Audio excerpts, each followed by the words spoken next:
பூர்வீகத்தில் இருக்க விட மாட்டேங்குது. இந்த மாரி ஒரு செய்வினை செஞ்ச குற்றங்கள் எப்படி அதிகரிக்குமோ, அந்த ஜாதகத்துக்கு அந்த மாரி ஒரு குற்றங்கள் அதிகரிச்சு, இதுக்கு என்ன பண்ணலாம்? இதுக்கு என்ன வழிபாடு செய்யலாம்? என்ன செஞ்சா நல்லது? அப்படிங்கிற ஒரு கேள்வி நம்மகிட்ட வச்சிருக்காங்க.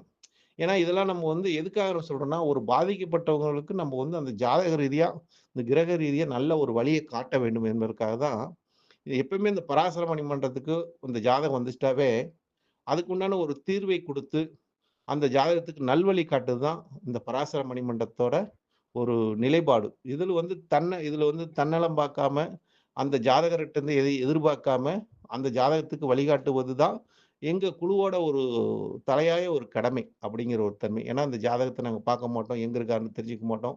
இவங்கட்ட பைசா வாங்க மாட்டோம். அப்படிங்கிற ஒரு தன்மையில தான் அந்த ஜாதகத்துக்கு வழிகாட்டுறோம்.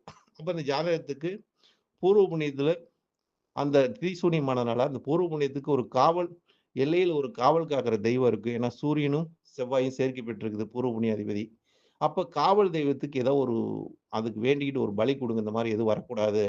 எங்களுக்கு எதுவும் அசம்பாவிதம் நடக்காம பார்த்துக்கன்னு சொல்லி அந்த காவல் தெய்வத்துக்கு ஒரு வேண்டிட்டு ஒரு பலி குடுங்க.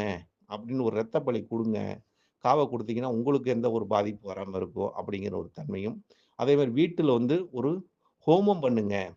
ஏன்னா, வீட்ல ஒரு ஒரு ஒரு அசம்பாவிதங்கள் ஏதாச்சும் ஒரு ஏதாவது ஒரு தேவையில்லாத ஒரு பேட் வைப்ரேஷன் நடந்துச்சுன்னா, அந்த வீட்ல ஒரு ஹோமம் பண்ணுனா, நல்ல ஒரு புத்துணர்ச்சி எனர்ஜி கிடைச்சு அந்த வீட்ல நல்ல ஒரு நன்மைகளை ஏற்படுத்தும் என்பதை இந்த ஜாதகத்துக்கு வழிபட்டிருக்குது. அதே மாரி இந்த பித்ரு காரியங்கள் தாய் தந்தையர் இறந்தனால, அந்த பித்ருவுகளுக்கு உண்டான ஒரு ஹோமங்களை, அதாவது திலக ஹோமம் என்று சொல்லக்கூடிய ஹோமம், மிகப்பெரிய ஒரு ஹோமம். நல்ல ஒரு பலிதமாகக்கூடிய ஹோமம். இந்த ஜாதகர் அத போய் பண்ணிட்டு வாங்க. பண்ணிட்டு வந்ததுக்கப்புறம் உங்களுக்கு இருக்கிற இந்த பிரச்சனைகள் எல்லாம் ஒரு சால்வ் ஆவும். வீட்ல நடக்கிற சின்ன சின்ன ஒரு விஷயத்துக்கெல்லாம் அந்த ஜாதகர் ஒரு பாதிப்பு நிலை அடைகிறாரு. அப்ப தாய் தந்தையர் இறந்திருக்க அந்த தருவாயிலும், இந்த ஜாதகர் அடுத்து வரக்கூடிய இப்ப கல்யாணம் பண்ணியிருக்கனால, இனிமே வரக்கூடிய வாழ்க்கையாச்சும் இவருக்கு நல்லா இருக்கணும்.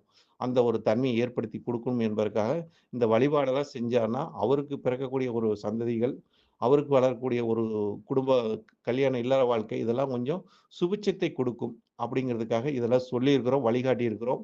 இந்த ஜாதகர் இதையும் செய்யறேன்னு இருக்காரு.